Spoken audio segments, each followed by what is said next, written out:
y próximo presidente Gustavo Petro. Venga, Margarita. El señor Carlos Caicedo también hace presencia.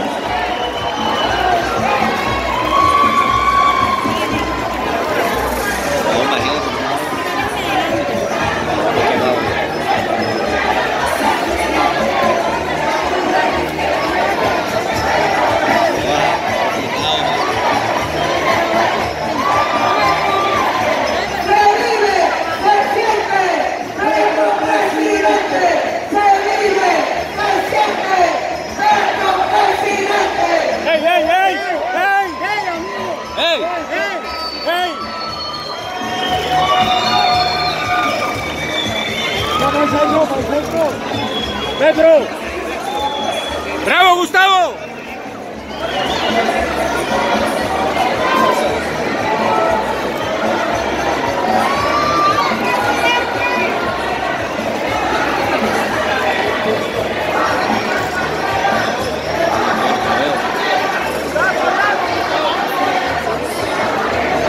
Quedarnos quietos.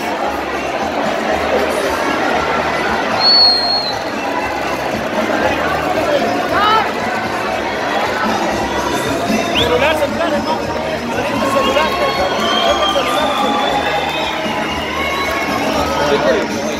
Tienes un celular y todas las fotos que tomamos.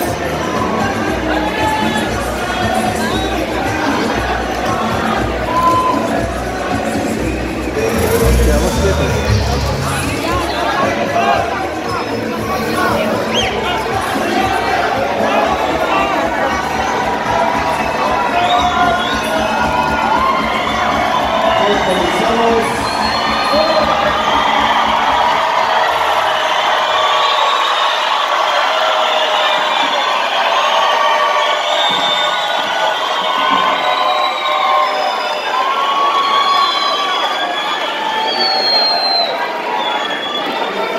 Aleluya.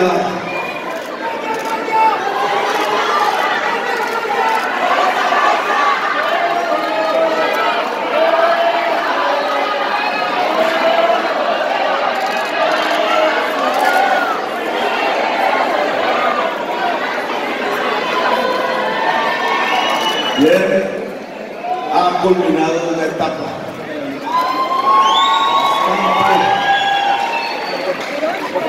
bastante dura, desgastante desde el punto de vista físico, indudablemente, para todas las campañas, para los núcleos de activistas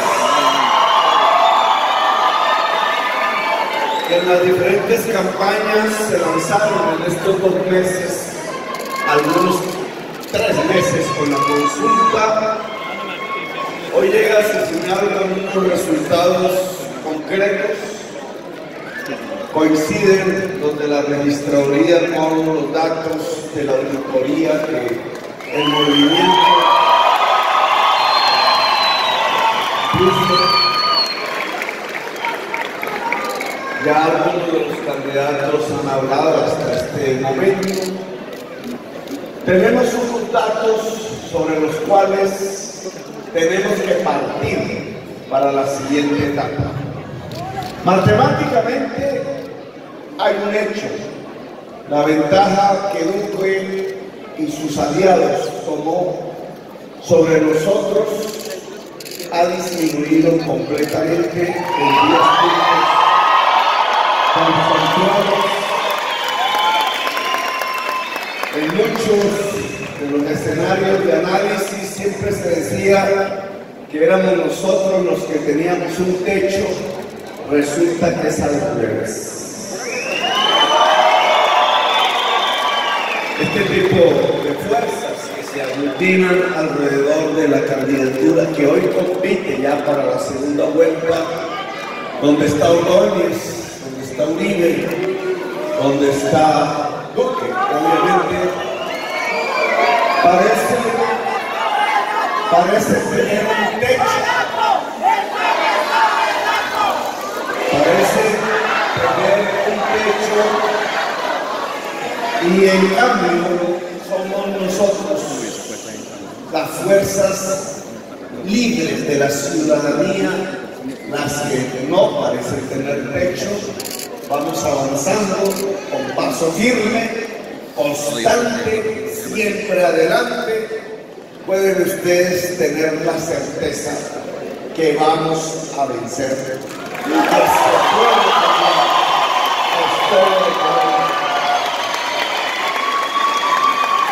Indudablemente, millones y millones de colombianos y colombianas salieron hoy a las mesas electorales, dieron un ejemplo mundial de participación, de deseo de decidir sobre su país, independientemente de por quién votaron. Tuvieron bastantes alternativas para ello. El voto en realidad no se polarizó, el voto se distribuyó entre diversas alternativas muy fuertes desde el punto de vista electoral, que indica que en Colombia va cogiendo fuerza, legitimidad. Durante mucho tiempo no se podía hacer, ahora sí, el pluralismo como uno de los ejes de la democracia. El que no pensamos igual todos y todas, el que definitivamente hay visiones diferentes sobre la sociedad, sobre el Estado, sobre nuestro presente, sobre nuestro inmediato futuro. Y a mí me parece eso importante. Ya Colombia no se divide en aquellas dos fuerzas tradicionales, ya Colombia no cayó como se intentó en un unanimismo, en un pensamiento único. Somos diversos y esa diversidad es nuestra mayor riqueza.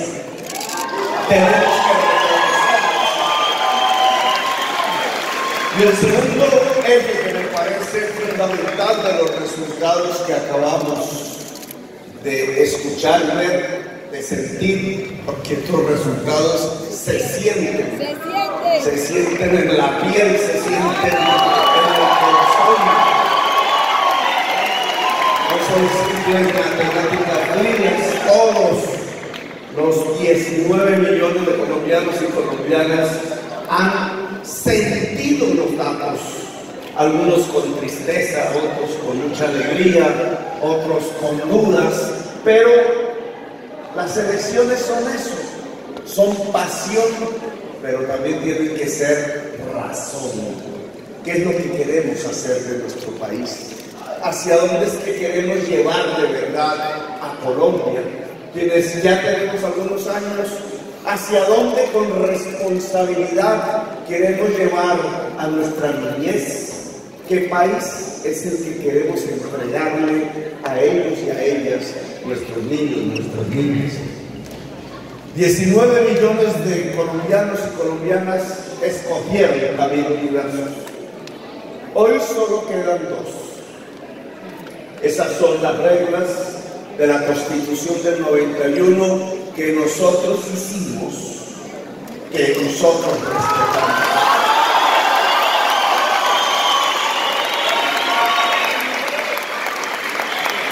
Dos caminos que de cierta forma marcan, dejan de derroteros históricos en Colombia. No es simplemente el candidato Duque o el candidato Petro con sus biografías familiares y personales las que se encuentran hoy imprimiendo el futuro de Colombia. En realidad no es así. Son dos largas historias que vienen de atrás. En la historia de Colombia acumulada, que empieza a interpretarnos en nosotros sus instrumentos para dirimir una discusión de la historia de Colombia. Volvemos a la Constitución de 1886.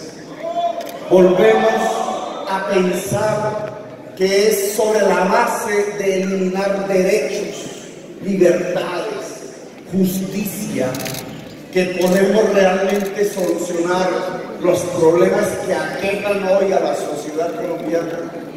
Creemos que es a partir de consolidar un pensamiento anacrónico del pasado como podríamos afrontar hoy los retos que el siglo XXI le imponen a Colombia y los retos que la historia de Colombia le han impuesto a nuestra sociedad. La violencia, la falta de educación académica, el raquitismo de una economía que condena a la mayoría o a la pobreza pura y simple o a unas relaciones salariales en donde lo único que existe es quizás un contrato de 3 meses por el cual hay que suplicar por otro contrato de 3 meses, por otro que sigue y así construyendo la vida, el futuro. Es una historia que ha marcado a Colombia con unos signos: el de la desigualdad social, el de la violencia, el del autoritarismo, el de la exclusión de mayorías. Nuestros casi 5 millones de votos hoy son los votos de una juventud, son los votos de sectores excluidos a lo largo y ancho de Colombia que han decidido irrumpir y decir: aquí estamos presentes. Nosotros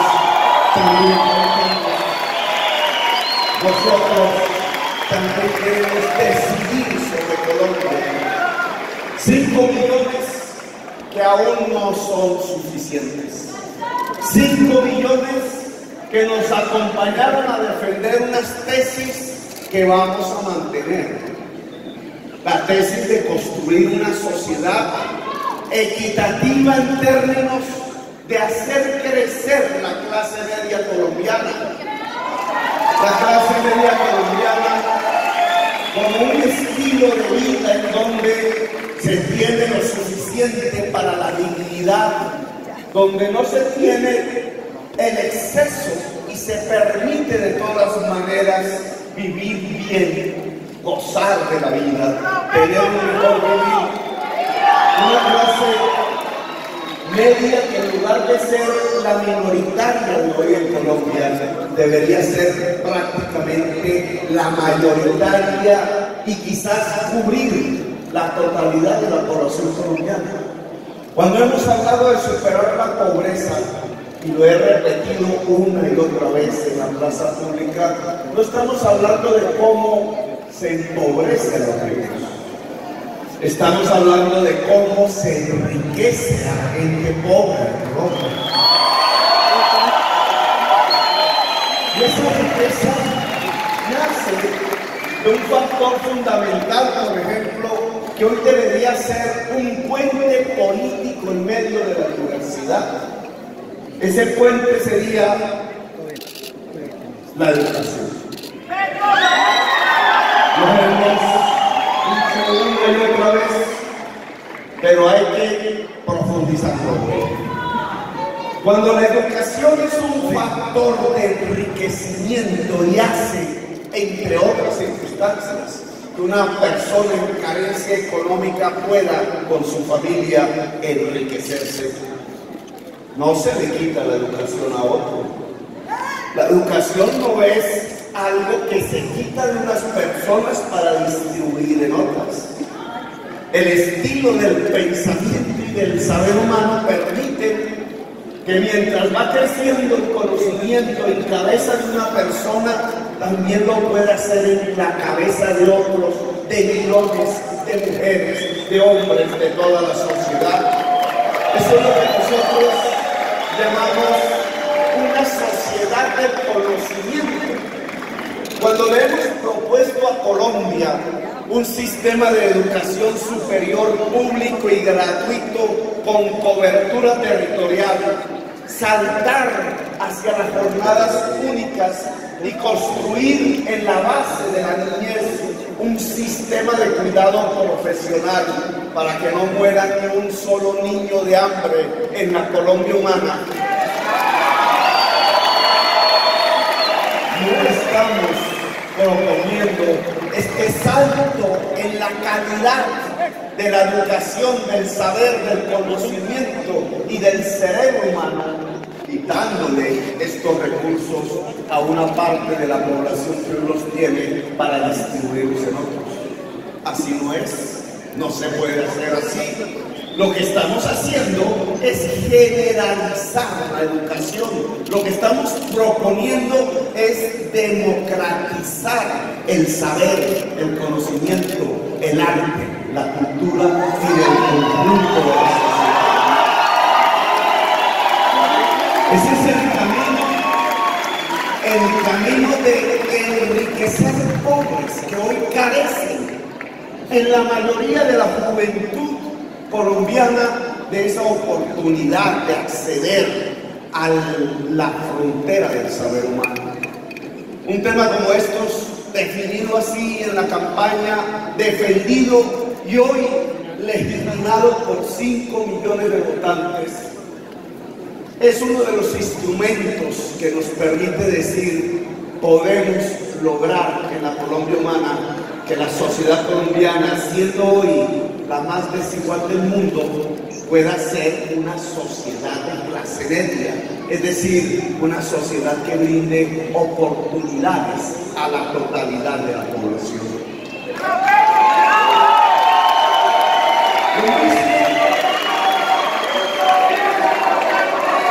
Y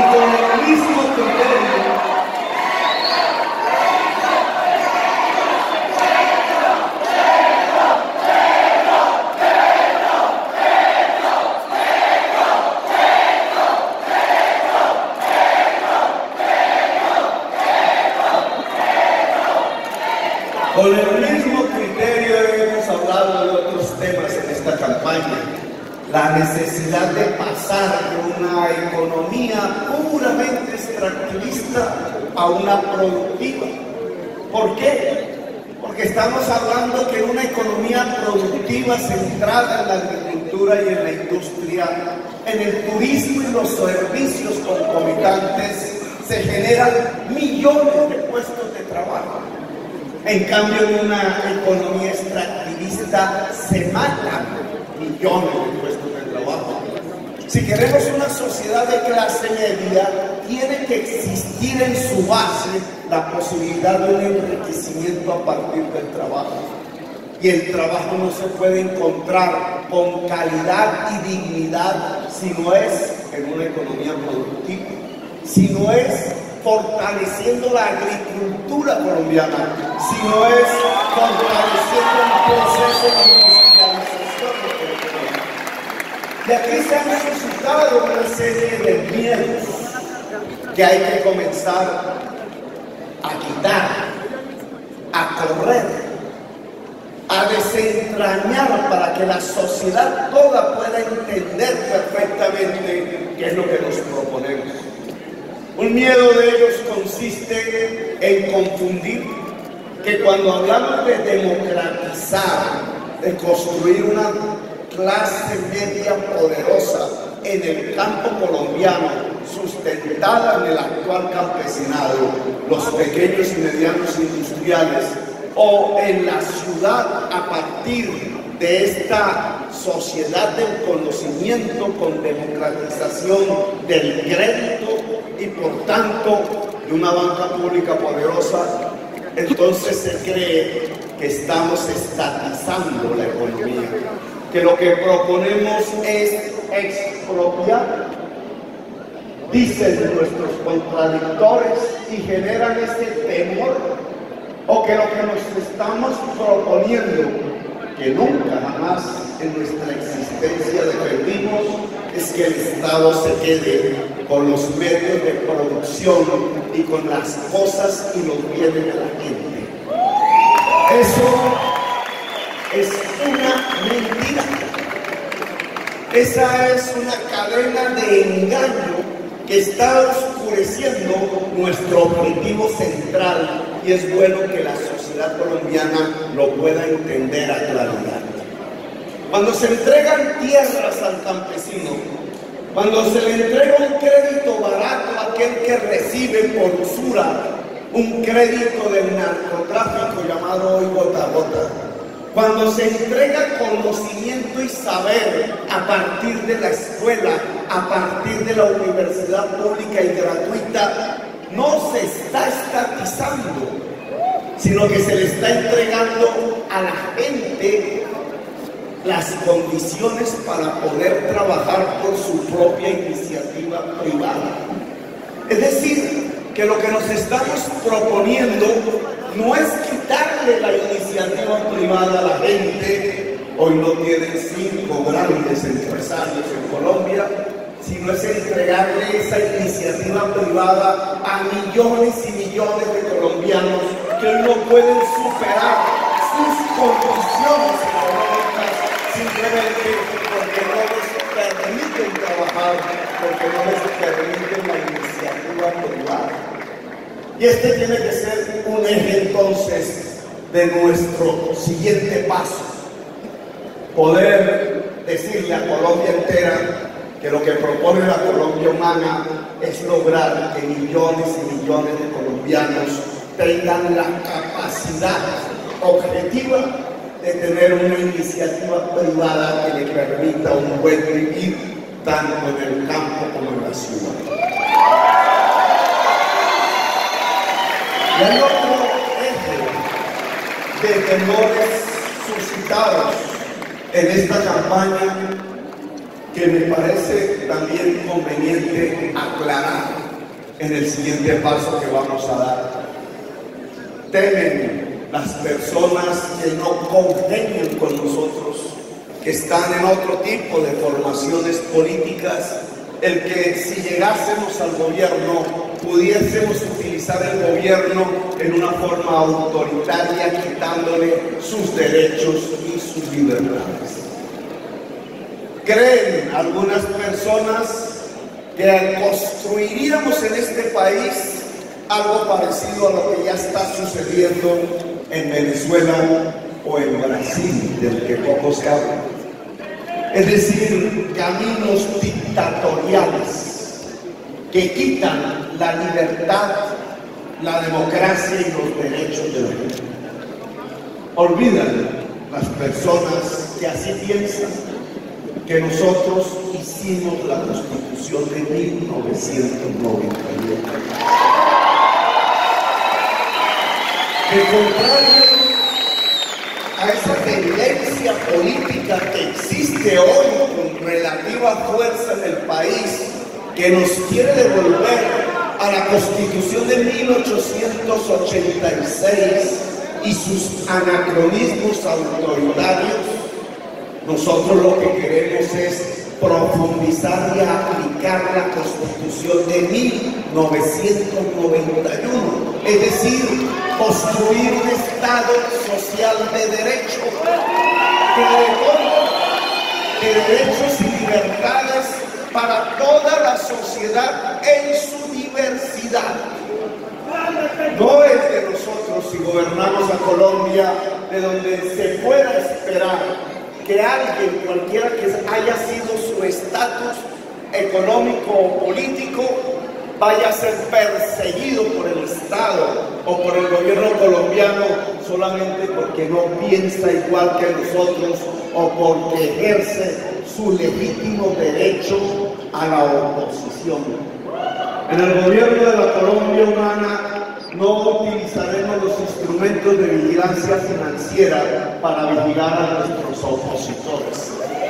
En el gobierno de la Colombia Humana no utilizaremos los instrumentos de la inteligencia del Estado para ver cómo conversan, qué hacen a través de sus teléfonos los miembros de la oposición o los magistrados del Poder Judicial. En el gobierno de la Colombia Humana, todo ciudadano, no importa su nombre, su condición, será respetado en sus derechos fundamentales. No tiene que temer el presidente Uribe si nosotros llegamos a gobernar, porque al contrario vamos a demostrar cómo, a pesar de las diferencias que pueden ser sustanciales, un gobierno en nuestras manos jamás alterará, vulnerará su derecho a ser respetado en Colombia, su derecho a existir en Colombia, su derecho a que sus bienes, su familia familia, su actividad política sea protegida por el gobierno de la Colombia Humana. Nosotros vamos a demostrar, si gobernamos, que toda la diversidad colombiana, incluida la diversidad política, va a ser respetada y fortalecida por el gobierno. Nos interesa un país pluralista, no nos interesa un país uniformado de un solo color. Las sociedades que se uniforman no son capaces de crear, no son libres, no son sostenibles y terminan en la violencia. Por eso, a las fuerzas sociales y políticas que hoy quedan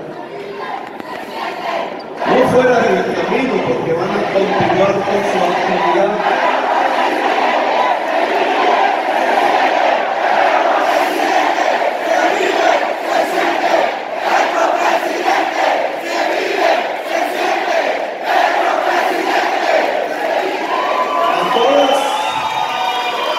fuerzas sociales y políticas que hoy quedaron por fuera de esta campaña electoral por el resultado ya conocido, los felicitamos.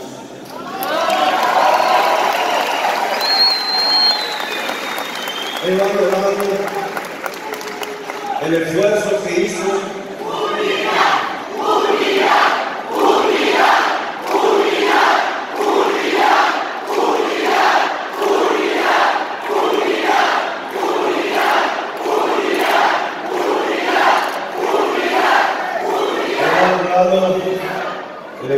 que hicieron. Somos conscientes, mi familia que ha sufrido esta campaña, el cansancio que desenvuelve, los problemas. Ángela María, mejor que una vicepresidencial.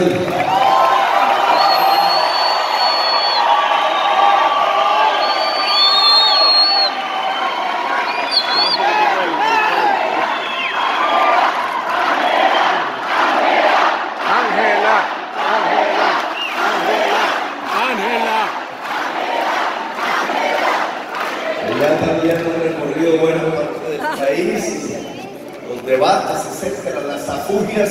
Si los hemos sentido nosotros, los riesgos en forma personal, pues sabemos que le ha pasado también en ese mismo esfuerzo a personas y familias como la de Fajardo, como la de Alberto de la Calle, como la de Fernando Galleras.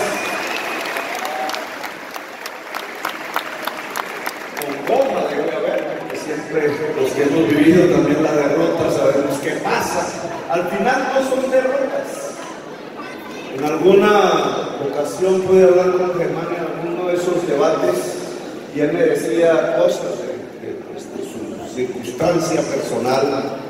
Y yo pensaba en mi interior, a nosotros nos conviene que esos liderazgos, cualquiera que sea su magnitud, unos más que otros, que se han configurado en Colombia, representando para nada despreciables cifras, gentes concretas, se puedan mantener en ese liderazgo, porque la conducción de un país como Colombia no es individual, incluso no es gubernamental, es social, es colectiva. Buena parte de nuestras desgracias vividas tienen que ver con que acabaron un liderazgo en Colombia.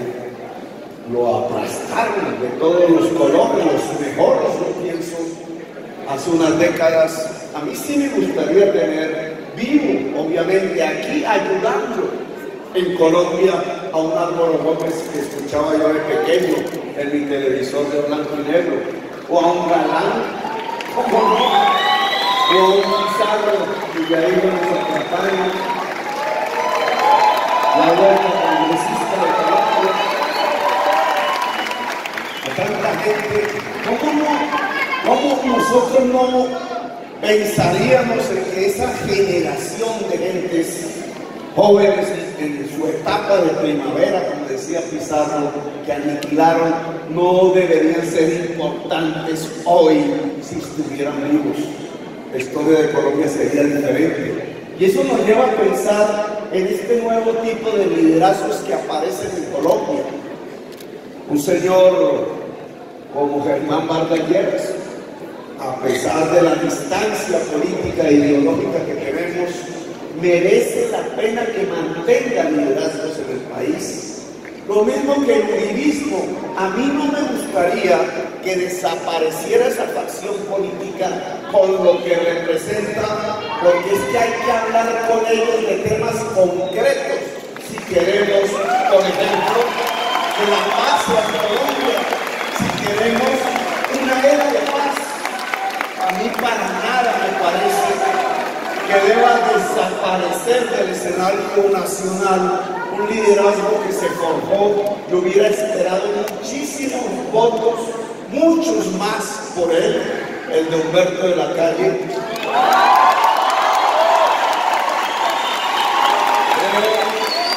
Creo que no hay coherencia, no hay corresponsabilidad, digamos, no hay una correlación entre la brillantez, la calidad de las propuestas de Humberto de la Calle y su resultado electoral.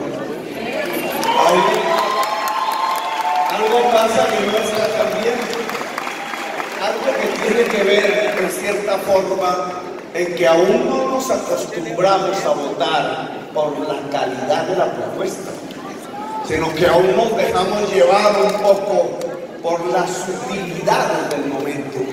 Y la política jamás se puede dejar llevar por las utilidades del momento, porque se vuelve fugaz, se vuelve insostenible y podría llevarnos a errores profundos como sociedad. Humberto de la Calle hizo una campaña magnífica y su liderazgo debe permanecer en Colombia. ¿Y qué decir de las personas que se aglutinaron alrededor de Sergio Fajardo, muchas de ellas que habían participado con nosotros en proyectos políticos locales? Yo pienso, independientemente de cuál vaya a ser su accionar, más allá hay otras fuerzas. Más allá todavía hay millones de colombianos que ni siquiera se acercaron a la urna, pero aún existen, son personas que tienen que tener vocería, que tienen que participar de su país. Todo este conjunto de fuerzas sociales y políticas que de alguna manera se expresaron en estas elecciones son y tienen que ser convocadas. Y no estoy hablando contradiciendo el tema de la utilidad del momento, de manera utilitarista. Ya lo veníamos diciendo desde hace varios meses. Habíamos propuesto un acuerdo. A ese acuerdo le hemos llamado tratando de revivir una idea de un dirigente conservador de alto quilate, que además fue más o menos la fuerza inspiradora de mi padre aquí.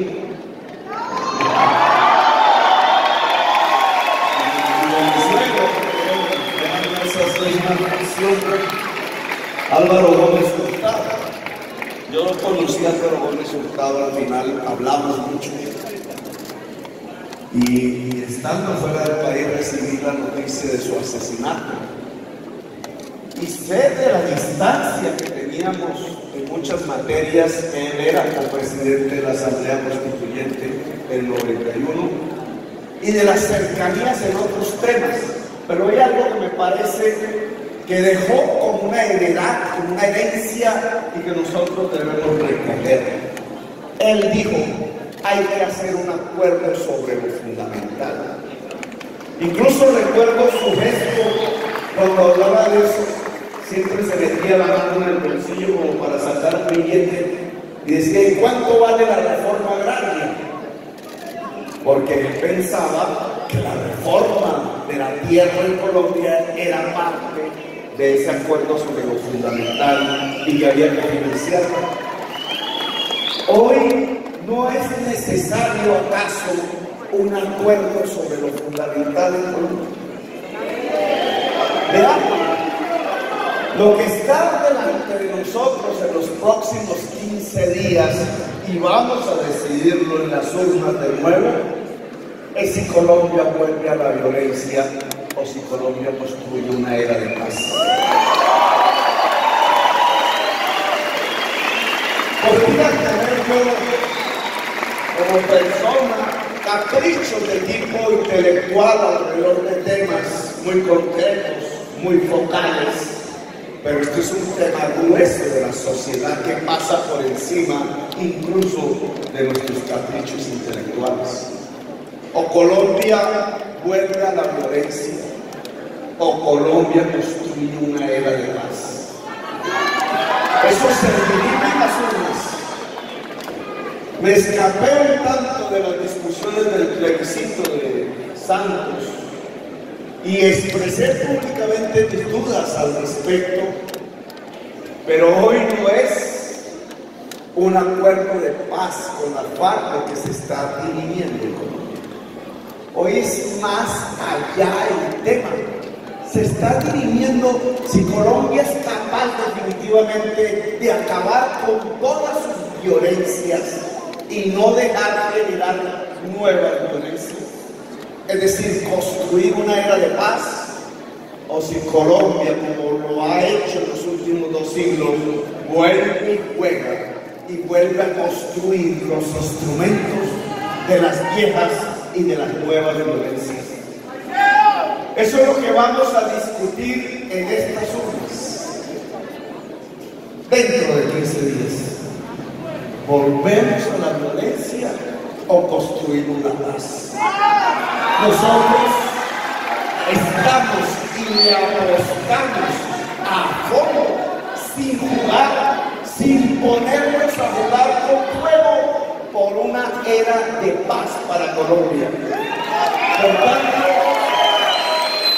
este es el eje de lo fundamental. El acuerdo sobre lo fundamental tiene que ver con juntar todas las fuerzas políticas y sociales que quieran construir en Colombia no la violencia, sino la paz. Nosotros vamos a retroceder al autoritarismo y a la persecución de la diferencia, o vamos a construir la diversidad, la promoción de los derechos y la promoción de la libertad. De eso se trata la próxima elección en las urnas dentro de 15 días. Son 2 caminos claritos que se están poniendo al frente de la sociedad. Nuestro camino es el autoritarismo, la falta de derechos, la exclusión, o nuestro camino es la democracia plena, los derechos y las libertades de la ciudadanía diversa de Colombia. Nosotros estamos por la democracia plural y por tanto el acuerdo sobre lo fundamental tiene que ver con esto: unir todas las fuerzas sociales y políticas que quieran en Colombia profundizar la democracia y la libertad.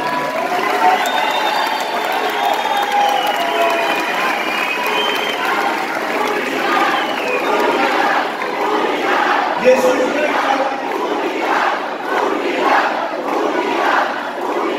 implica un estilo de gobierno a proponer. Hemos hablado mucho de las propuestas programáticas concretas, pero no hemos hablado mucho del estilo de gobierno, y hoy ha llegado el momento, dado que hemos logrado el triunfo de pasar a la segunda vuelta presidencial.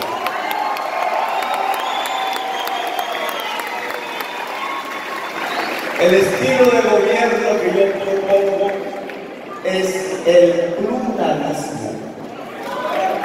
No quiero proponer un acuerdo sobre mermelada, como llaman ahora. Eso en realidad es un acuerdo